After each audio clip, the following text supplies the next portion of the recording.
Okay, so am I on? Am I amplificated?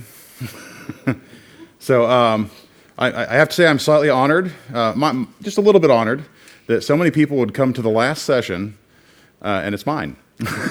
So thank you.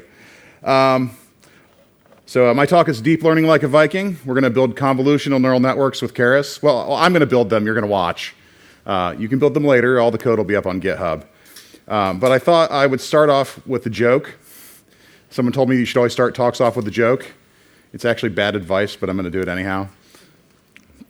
So what's a pirate's favorite programming language?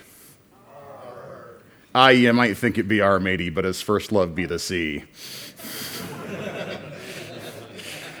What I love best about this joke is that I heard it from my children, and it was letters of the alphabet, and I'm sitting there and I'm like, hey, those are both programming languages, because I'm a nerd. So, so how many here of you are familiar with deep learning? Okay, a few of you. I'm sort of familiar with it. That's why I'm talking today, because I'm not an expert. My name is Guy Royse. I'm a developer evangelist for DataRobot. My role at DataRobot is to go to events and give talks that are at least passably acceptable, I suppose, and mention that DataRobot's awesome and you should check out our stuff. So DataRobot's awesome. You should check out our stuff. You can follow me on Twitter at Guy Royse.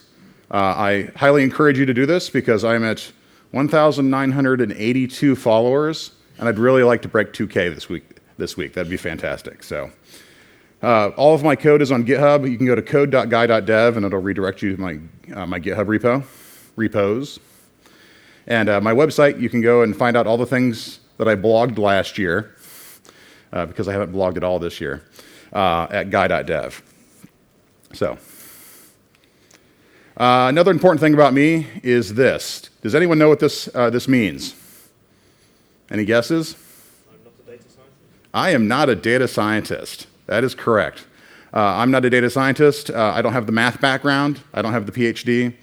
I'm a developer. I've been writing software for 25 years. I like writing software. I've written it on a lot of different platforms. And so I've been playing with data science and machine learning, how the tooling works, how to make my programs take advantage of it. But I could build some really bad models if I were not careful. And so I like to say, if you are a developer using data science tools, go ahead and build that application that predicts something that's not risky. So, for example, I was talking to someone earlier saying it's much safer to build an application to predict someone's shoe size, because if you get it wrong, they just have a bad pair of shoes, than it is to predict whether someone has cancer or not. The first one, you could get away with being a developer if it wasn't too economically, and if you're Zappos, you probably don't want to do that, right? If you're a shoe retailer. Whereas the other stuff you might want data scientists for. So I'm not a data scientist, I'm a fan.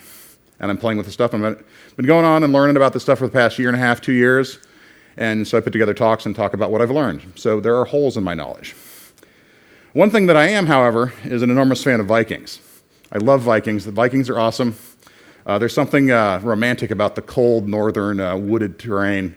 I kind of like Canada a little bit too, honestly, for similar reasons. And I realized, in addition to just sort of being badasses, one of the reasons I like Vikings so much is because of my Scandinavian heritage.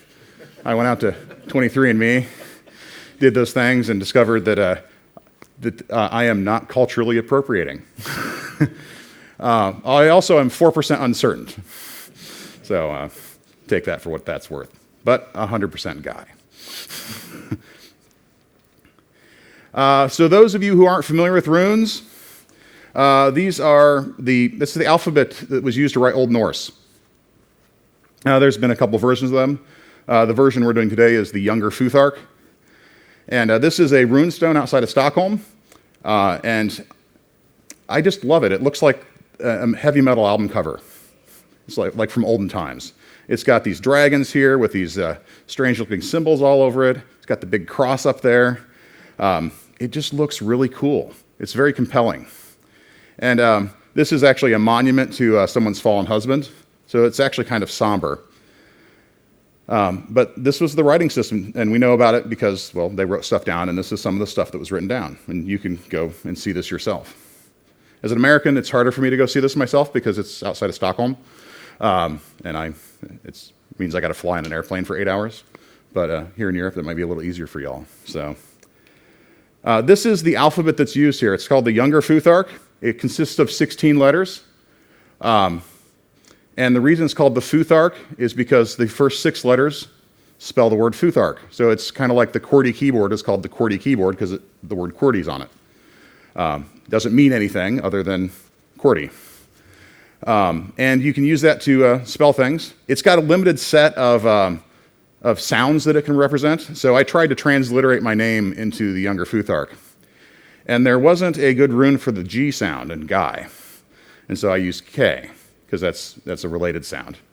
And so my first name came out Kai instead of Guy. And then the last name, it wasn't a good O either. And so I came out as Kai Rice. And I realized that this is how I'm going to make the names of every Dungeons & Dragons character from now on. So, yeah, imagine that. I play Dungeons & Dragons. Shocking, I know. He probably listens to heavy metal music, too. I do. Up the irons, everyone. And so this is just an alphabet. You use it just like we use our modern alphabets, the Latin-based alphabets. And you can actually see it in action here on the stone. I've been doing this talk enough now that I'm starting to be able to read the runes and recognize them without having to think about it. And here is Hólmfríður, and you can see those are the runes that actually represent his name. You've got the haggle, and then is that I think, and then and the rest of them. And so you can actually find individual words on there if you look. And so it's kind of neat that this thing is not just some arcane symbol. They actually mean things, and you can see them. And in fact, you've got runes on your phone right now. Harold Bluetooth is who the Bluetooth protocol was named after, and they took Haggle and Bjork and laid them on top of each other to make the Bluetooth logo. So you've got runes on your phone right now. Of course, you have them in Unicode as well, but you probably have that icon maybe right on the front of your phone. One of the things that I think is interesting about the Younger Futhark is how obviously related to to Latin alphabets they are. And so if you look at some of these, at the bottom here, I've got the Latin alphabet and the Greek alphabet. And if you look at example Reith, which makes the R sound, it looks a lot like an R in English, and it looks like a rho in Greek. Sol and S and sigma look similar. Bjork and B and beta have hardly changed. And so it's interesting that there's some connection. And so I know what you're all thinking at this point. You're thinking, I thought this was a talk about deep learning. When are we going to write code? Well, I sort of like this stuff, and so I like to open up with a little bit of history of these things because it's interesting. And the reason these things have that common ancestor, and the reason why I think this is so interesting, is because they all go back to Egyptian hieroglyphics. I know this sounds like a conspiracy theory, but it really does, right? But the Younger Futhark came from the Elder Futhark, which came from probably Etruscan, but they're not sure. And Etruscan came from the Greek. Greek got their letters from the Proto-Canaanite letter system, which also known as the Phoenicians. And a lot of the Semitic tribes in the area got those characters from the Egyptians, it's believed, they're not 100% sure, where they had symbols for individual sounds, and they adapted them to make a writing system. And in fact, if you branch it out, all of the writing systems of the world that are sound-based, like an alphabet, derive from this same source, all the way through India, Mongolian, all throughout the Middle East, throughout Europe. They're all based on the same system. So all the writing systems we're using, most of the writing systems in the world that we use today that aren't pictographic are based off of this first original idea. I think that's really exciting and has nothing to do with the talk. We're going to instead be recognizing these runes. So we're going to take a handwritten rune, and we're going to say, this is the rune Haggle. So that's what I've built. And we're going to do it with neural networks. And so we've probably all heard of neural networks and have the general idea that a neural network is this loosely based off of a biological model sort of thing. And it's really a lot of math. And we're going to use Keras to build some neural networks, and it kind of hides the math, so you don't have to mess with it. And so you can just focus on your network. But the idea of a neural network is you've got these layers of neurons, and they have a number coming into them, and they do something to them. They have several numbers coming into them, and then they spit a number out, and then that cascades into the next layer of neurons. And so they chain through. And we'll get into more detail how that works. They kind of work like logic gates. So an individual neuron does. And so this is where we're going to start. A logic gate, you've got your 3 inputs on this particular AND gate here, and we have an output. And since it's an AND gate, we understand how it works really clearly. If all the inputs are high, the output's high. If one of them isn't high, then the output's low. So in this case, we put in 3 zeros and a 1, and we get 0, because that's what logic gates do. And so we've got a really simple rule so that we can understand how these things work. Neural networks are a similar idea, and neurons in a neural network is a similar idea. It's got the same inputs. I mean, it's totally different because it's a circle. It's not that AND gate shape. But instead of passing in binary values, we pass in floating point numbers, and we get floating point numbers out. But what's going on here to take 4.2, 2.1, and 1.3 to get 3.0 isn't as obvious. And so let's dive into them. If you look inside of a neuron, you see we've got these letters and numbers. We got our weights, W1, W2, and W3, because this neuron has 3 inputs. We've got that B in the middle, that's our bias. And the f of x is our activation function, which transforms the output before it gives us a result. And the inputs, they're just the values coming into the neuron. They're very easy to understand. They're floating point numbers coming in. The weights are also floating point numbers that are multiplied by the inputs. And so I like to think that their role is to make a particular input more or less important. So if you want it to be less important, you make the number smaller. You want it to be more important, you make the number bigger. And then you multiply the x times the w in each case, and you add them all up. So it's the sum. So far we have the sum of the inputs times the weights. Then we have a bias, which is added to that. I kind of like to think that it makes the sum of the inputs more or less important, but it's more like it's trying to keep it from always running through origin if you were plotted out on a graph. By shoving that bias, it's moving it to the left or the right. And so that's another aspect we have in there. And so this is what our math looks like so far. Basic arithmetic. It's actually really easy to get your head around. The real magic actually is figuring out what all those W's are supposed to be and what the B is supposed to be. And I'm not going to talk at depth about that because, quite honestly, it uses backpropagation, which uses stochastic gradient descent. And those are words that I've learned how to say. And I don't really know what they mean. So I'm not going to pretend to. In reality, from my point of view, once I've built my neural network, I call model.fit, and it does the backpropagation, and it does the stochastic gradient descent as part of that process. And I don't have to worry about it. And I'm a developer. That's fantastic. How much stuff do you use every day that you don't know how it works? Let's be honest, right? Who here could give me in exacting detail the HTTPS protocol? I don't know. I just type it in my browser and I get Stack Overflow back. So this is our math so far, though. Or we could be slightly mathier and use sigma to represent the sum of all the x's and w's multiplied together. And using sigma in this math calculation is the greatest extent of my mathematical capabilities I've ever exercised in my life. This is as far as it goes. Once we have those multiplications and those additions and the biases added in, we run it through an activation function. And this will determine what our output is.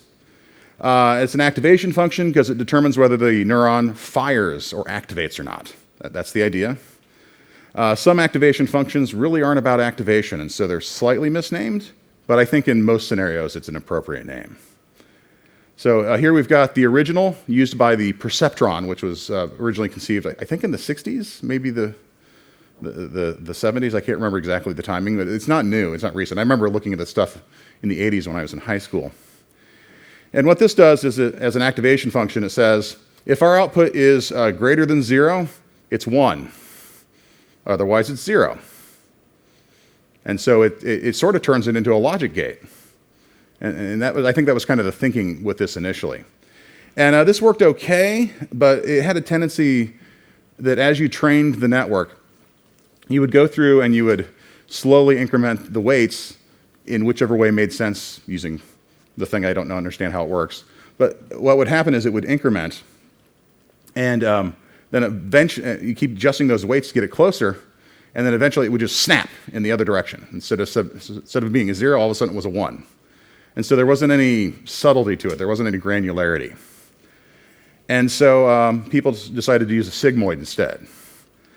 And that way, instead of having a 1 or a 0 as absolute values, you could approach 1 or you could approach 0. And that way you could slowly move along this line and inch up on the target you're trying to predict. And that worked a little bit better. But it was hard to make things that, if things were out of scale, that didn't work very well. So if you wanted to make something really, really important, you kept upping that weight, and it's that sort of scenario where, walk halfway to that wall. Now walk halfway again. Now walk halfway again. You have to keep trying harder and harder. It's like trying to approach the speed of light.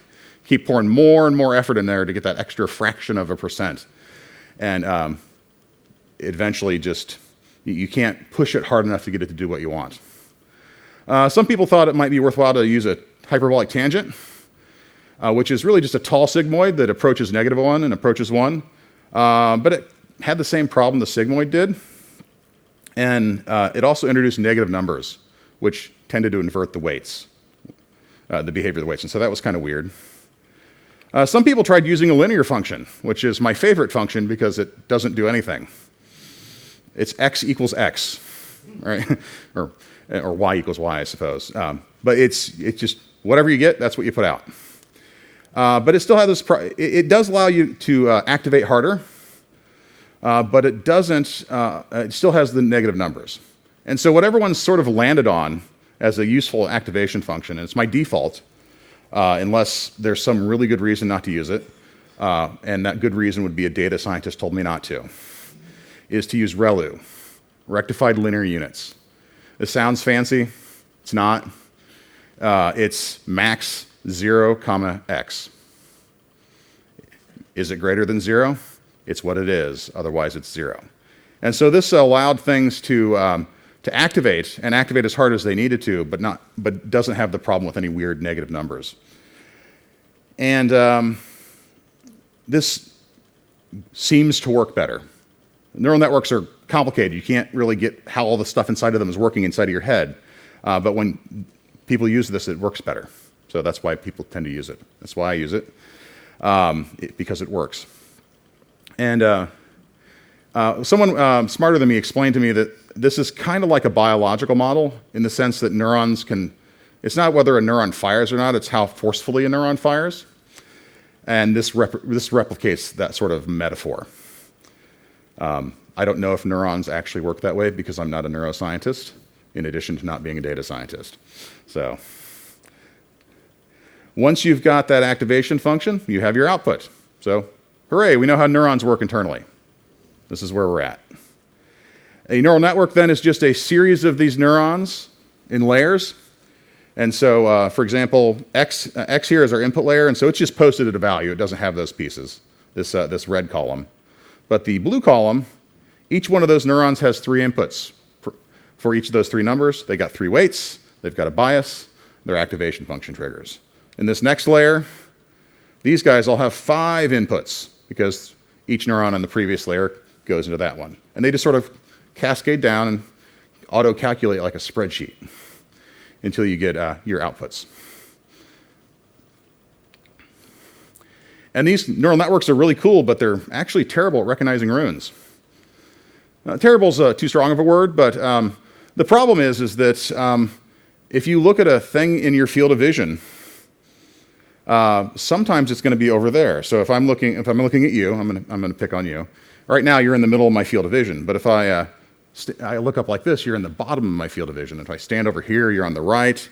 And I need to be able to recognize you in all the places you could be in my field of vision. Like you could be closer or further away. And runes are like that too. Sometimes they're on the left side of the image. Sometimes they're on the right side of the image. Sometimes they're short and fat, and sometimes they're tall and skinny. Sometimes they're leaning a little bit. And a traditional neural network, a conventional neural network, would in essence have to know that when I see this shape over here, or I see this shape here, or I see it here, they all go to the same thing, as opposed to just recognizing that shape for what it is. And so that's where convolutional neural networks come in. So what they do is instead of trying to memorize these individual pieces, instead of taking just all the inputs, you got a two-dimensional image coming in. That's what this blue represents. And it goes through and applies a series of filters to it to find patterns that match, and then creates maps of those filters. As opposed to just taking, this is a 5 pixel by 5 pixel image, so you have 25 inputs, just saying go. This provides a better mechanism for finding those things, because it can sort of pan and scan across the image, as opposed to having to know that here and here, these are the same thing. It can recognize them for what they are. And so this blue box here is the input image. The red box is a series of filters that are patterns that it's looking to match, that are trained as the neural network's trained. The green boxes are the outputs to those filters being applied. And there's also the idea of pooling, where you can sort of concentrate down the image, or the output of the mapping. And it's about finding, it helps with overfitting in the model. Although I was having a conversation with someone half an hour ago or so, and they said, people are now saying the pooling layer is not necessary. Okay. That's the first I heard that. It's very possibly true, I don't know. But then you take those and feed them into a conventional neural network, and then you get an answer. So here's a better view of what these convolutions look like. So we've got our input image here. It's the rune mather, which makes the M sound. And I'm told it means man, which kind of makes sense. I feel like I'm doing a Nordic YMCA. And then you apply these filters here, and then you get these maps. And so here's the filter where we're looking for 3 pixels straight up and down in the middle. And that's found in 2 locations in this image as we pan and scan across it. One place we find the plus filter, diagonal lines, we find those in that image. And I've got a little animation that kind of shows this a little bit better. So you can see it's panning and scanning across this image, looking for a match to that filter. And as it goes across, that one doesn't work because it's got extra pixels. It's not expecting. That's a plus, not a line. And as we go across, we're getting warmer, right? And so we get a match there. And when we come to the next line, we get a match there. And so then our map is, hey, I found this shape in these 2 places. And you do that with lots of different filters, and you can get multiple maps of different shapes that are found. So you're looking to find lines within a letter. And so you can then feed these convolutions into other convolutions. And so you end up with a map of all the places I found all the symbols, or all the shapes. And so you start out looking for lines, and then you find shapes, and then you start finding objects and letters and that kind of stuff. And so it creates sort of a visual hierarchy. Of course, this is not pixels, these are numbers. And so here I've got them represented as 0s and 1s, 1 being black, 0 being white. I use the alpha channel on my images, and so that's why that's the case. And so we're actually doing math here. And so you see here our input rune is a bunch of 1s and 0s here. We've got a filter, which has numbers in it as well. And our output is a bunch of numbers. And these numbers are actually the insides of the neurons. So on the left there is our X. That's our input. And the filter, those are our weights. And so every single time we pan over one, we take those inputs times those weights, sum them up, add in our bias right there, and then we shove them into our map as numbers. And we run them through ReLU here, and then shove them into the map as numbers. And so if you look at the top left corner, that ends up as a 0 in the map. And that makes sense, because the only pixel that has any value in it is the bottom right one in that top left corner. So that one right there. And if you multiply that times the -1 in the weight in the same location, you get -1. You add the bias, you get -2. You run it through ReLU. -2 is less than 0, so it's 0. And so we put a 0 there. But you can see it finds other ones that are more loosely matched. So like right here in the top center, we get a 1 because we have a 0 and a 1 and a 1. And if you do the math, you end up with a 1 in that scenario. So it's close. And so it lets it be a little more fudgier. So it gives you a little more wiggle room. Pooling is a process by which we reduce concentrate it down. The idea here is that if you've got a crooked line, like the line goes down and then jogs a little bit to the right and then comes back down, if you pool that, and in this case a 3x3 pooling, that crook in the line goes away and it just becomes a straight line again. And so it sort of simplifies it a little bit by keeping the essence of what it is. And this is a similar process where we pan and scan across the image, and we take every 3x3 in this particular case, although you can pool any size you want. And if there's a thing there, you put it on the screen, you put it into the output, into the pooled output. And again, this is numbers. So if we were to do that same panning and scanning across here, the top middle quadrant, there's 9 of them, so they're not really quadrants, I suppose. But that top middle section would have a 1 in it. But the bottom middle, right here, has a 2 and a 1. And so 2 is the biggest number, and so it gets put in that location there. And so it's just max of the 9 values that are in there, map it out. That's all we're doing. Once we have pooled successfully, we can flatten that out. It's worth noting you can go through these convolutions multiple times, so you can take that pooled output and run that through convolutions and do that same process again as many times as is necessary. But once you are at the bottom, you want to flatten that out and take those pooled layers and just connect them up to a straight old fully connected neural network, which you can use to then generate values. Yes, it's an awesome Lego Viking. I just could not use that image in my in my talk. And that's in essence how convolutional neural networks work. It's all theory. It's just the ideas of it. And so that leads us to the question: how do we build these things? This is the closest. It was a house. We build houses, so that's the idea of this image. It's a little weak, I know. Well, I'm going to use Keras. Keras is I like to describe it as a domain-specific language for building neural networks. So if you've ever tried using TensorFlow or Microsoft Cognitive Toolkit or Theano, they tend to be more of a white box solution. Keras creates a layer of abstraction on top of these tools to allow you to say, I want to build a neural network. It has this many inputs, and it has a layer behind those inputs that has 128 neurons, and then another layer that's got another 128, and then and that's going to use this activation function, and you just sort of specify what you want. And it's actually really nice. It's a good tool to learn with. I have heard some data scientists poo-poo it a little bit. I have a feeling it's kind of like how C++ programmers poo-pooed Java when it was new. It's like, you're not a real programmer if you're not working with pointers and managing memory yourself, right? I have a feeling that's the case, but I could be wrong. I suspect Keras takes away some control, but provides convenience. And so that's just a common trade-off that we make.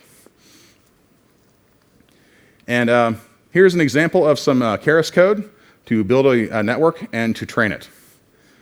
So we've got this model equals sequential. So we're building up our model. It's sequential because it's a series of layers, one after another. There are other types that are used to build networks that feed back on themselves and stuff like that. Haven't played with those much, so I don't know a lot about them. But I know that they're used to build things like recurrent neural networks. If you've seen any of those funny things on Facebook where say we took a bunch of scripts from a television commercials, and fed them in and had them generate new television commercials and got ridiculous results. They're doing that sort of thing. Incidentally, I actually want to build one of those myself. It's a little bit of an aside, but I'll definitely use Keras to do it.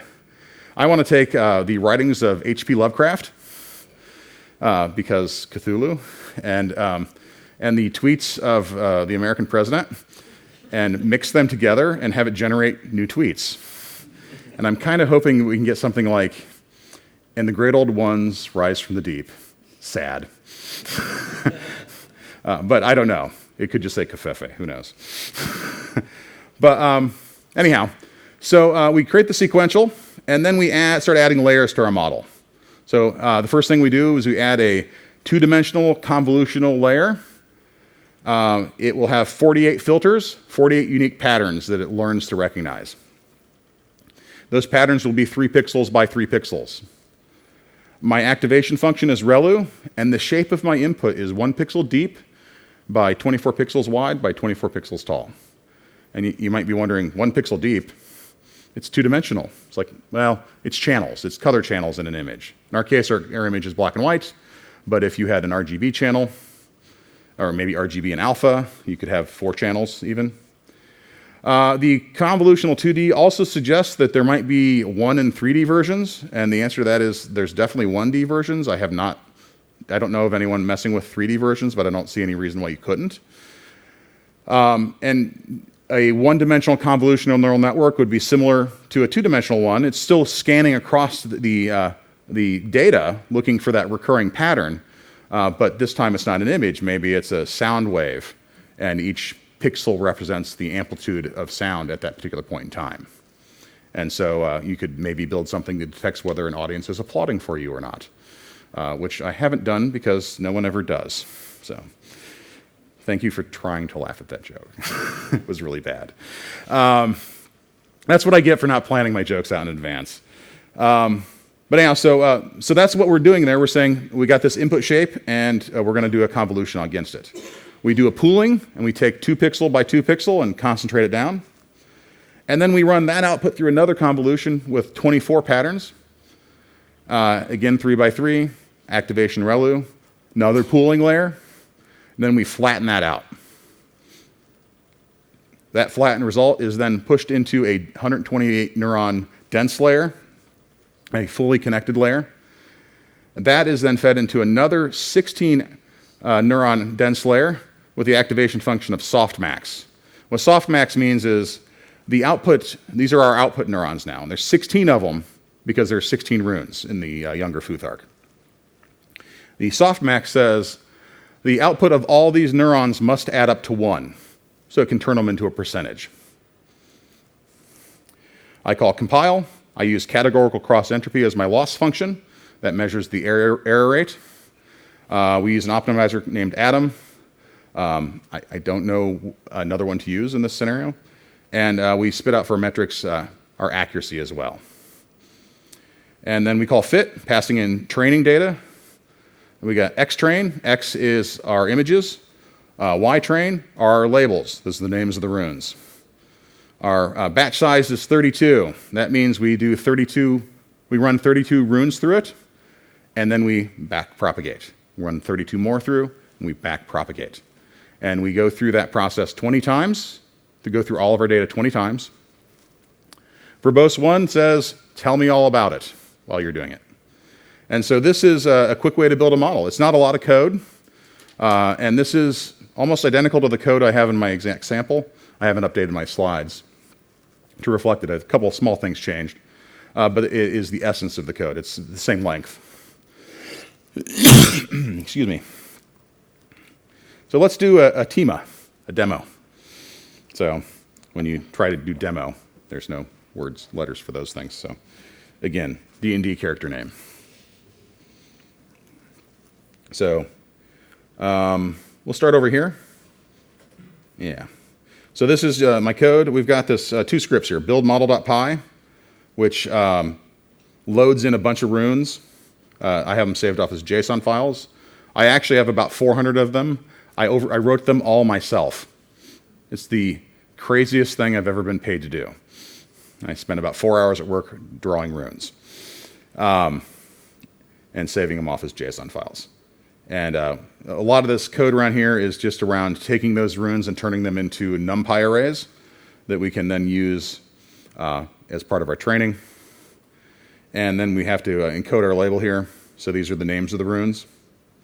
And here's the code that we saw during the on the slide there.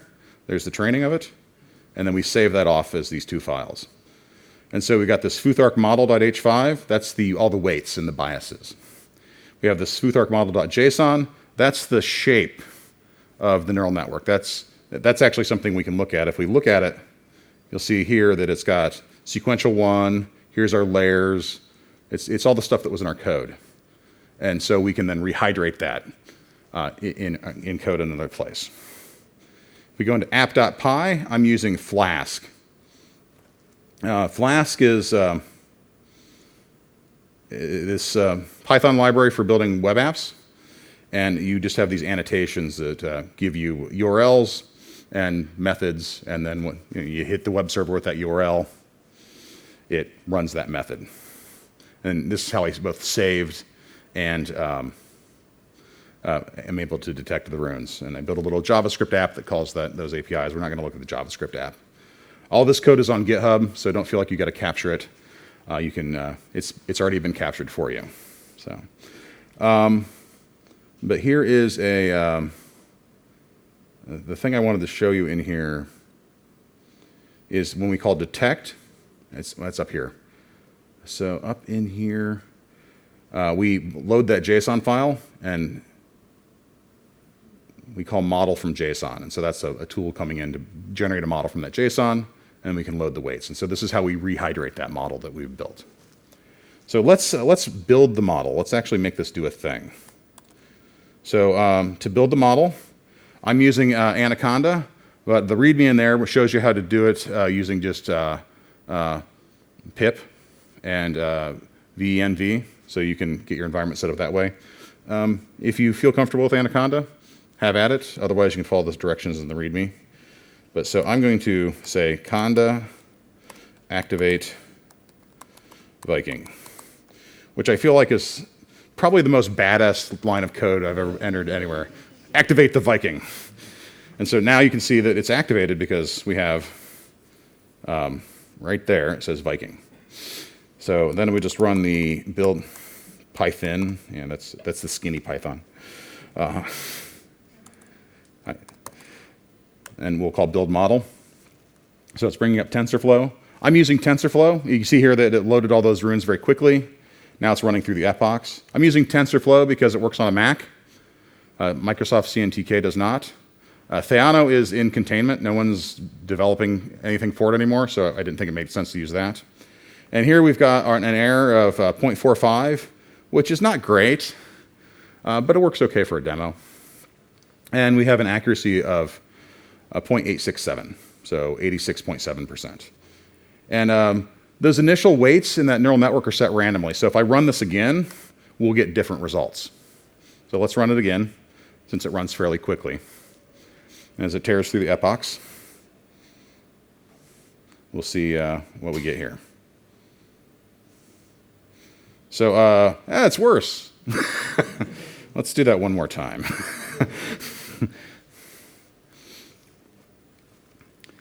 And then once we have this model built, then I can run the app, and then we can see the web app that I've wired up to this. And then I'll need a volunteer from the audience.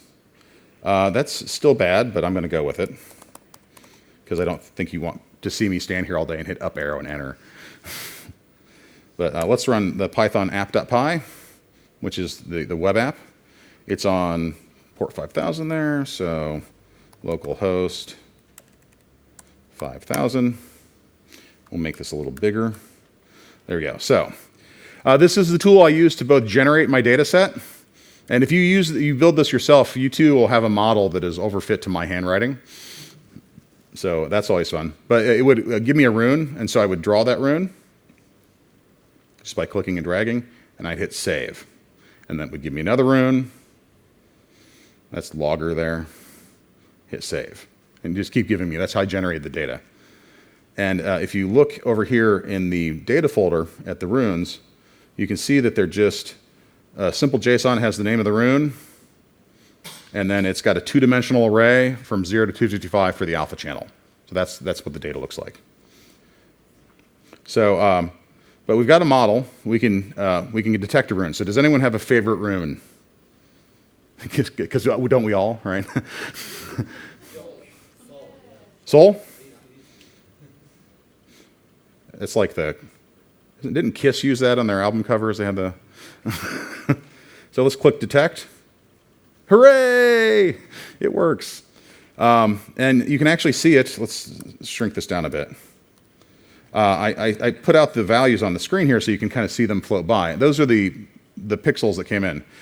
This looks very large and with lots of pixels, but I shrink it down to a 24 pixel by 24 pixel image in the JavaScript behind the scenes. And so people will often say, well, draw a little tiny one up here. Like that, right? If I hit detect, it gets it wrong. And if you look at this, it's just sort of a squidge. It doesn't tell you much because of that compression down. Could I get a volunteer? Draw, come on up. Pick a rune and draw it and we'll see how it does.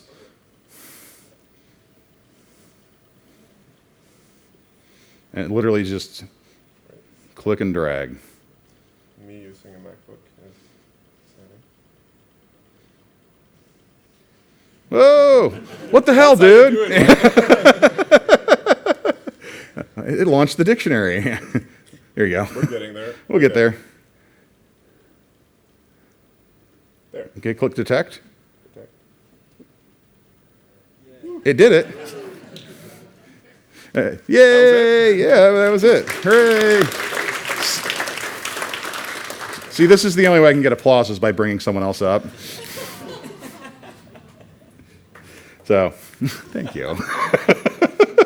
But it actually does fairly well, but my data is limited. So when I drew all this data, every time I drew the rune Isa, for example, I would draw it just straight up and down the middle. And so that works really well, right? And I don't have any examples where it's on the left. It gets it wrong. And so my data is pretty limited. It still works okay for a demo, but what I should really do is generate about 10 times as much data. But that is like 40 hours of work, and it wasn't worth it for a demo. And it allows me to talk about the fact as to why it doesn't work well. The data that I used is limited. It's overfit to my handwriting, and it also doesn't have a lot of variation. Convolutional neural networks excel at the idea of moving this here or putting it over here and having it detected. That's what they're good at. And my data doesn't allow the convolutional network to really to live up to its potential. But it totally works. And so I said we'd look at the Bluetooth logo. So let's go ahead and give Harold Bluetooth his due and put in the Bluetooth logo and see what it does. Came up with haggle, which is reasonable. I mean, it's got to say something. It's either going to say haggle or reorg. Either of those, in my opinion, is a win condition. So yeah, so that's the fun little app I built. It's all out on GitHub. You guys can check it out on your own as well and play with it. All the runes are committed to GitHub, so you too can have that model overfit to my handwriting. And we're almost out of time here. So these are the resources I used to putting this together. I used Keras, keras.io. There's Microsoft CNTK, TensorFlow, and Theano. Pick your poison. I use Flask if you're interested in using Flask and Python. You can check that out. For the JavaScript, I didn't show you the JavaScript, but I used my favorite library, Vanilla.js. If you go to vanilla-js.com, you too can use Vanilla.js. The minified and non-minified version of that library is exactly the same size, which is 0 bytes. You can get it gzip compressed as well, but that's slightly larger. If you're curious about the Younger Futhark and these older alphabets, you can go out to Wikipedia. Neural Network Zoo is a great site that has sort of a taxonomy of types of neural networks. And so it's a big overview of the types of things you can do with these. And all these things on the right are tutorials and guides and even some class notes and stuff that I used when I was learning what I needed to know to put together this talk. And so these are very useful resources over here. Check them out, and props to the people that put them together because it helped make this possible. And that is my repository on GitHub if you want to play with that. You can clone it. If you find anything you want to fix, feel free to send me a pull request, and then I can be critical and reject it. Now, and if you want to draw a bunch of extra runes and send me a pull request so there's more, that actually would be really cool. So if you too can get away with spending hours at work drawing runes. It's like, no, I'm learning about neural networks, boss. These are a bunch of pictures I stole off the internet to make my slides. And I'm Guy Royse. Thanks for coming to my talk. And I don't have a slide for questions, but we have time for questions. Are there any? We got about 4 minutes. Do we have any questions? Yeah. How have you decided how big to make the neural networks? You put in place the number of nodes you wanted. What would be the impact of increasing it or decreasing it? Yeah. So the question is how did I decide which numbers to use? How many neurons? How big to make my filters? All the magic numbers that I had in my code. How did I pick them? And the answer to that is that well, the numbers are still warm. I made them up. And then I tried them. And because I was able to build my model so quickly, I was able to experiment. And I upped the number of neurons in the dense layer from 64 to 128. And I would watch the accuracy and the loss and see how it performs. And then I reduced it to a point where at some point adding more didn't make it any more accurate. And so I pulled it back from there. And so I just played with them until I got the numbers that worked. So, yeah, that's the answer. I used the scientific process. So, any other questions? Okay, well, thank you very much for attending my talk. I'll give you 3 extra minutes to listen to Venkat. Thanks a lot.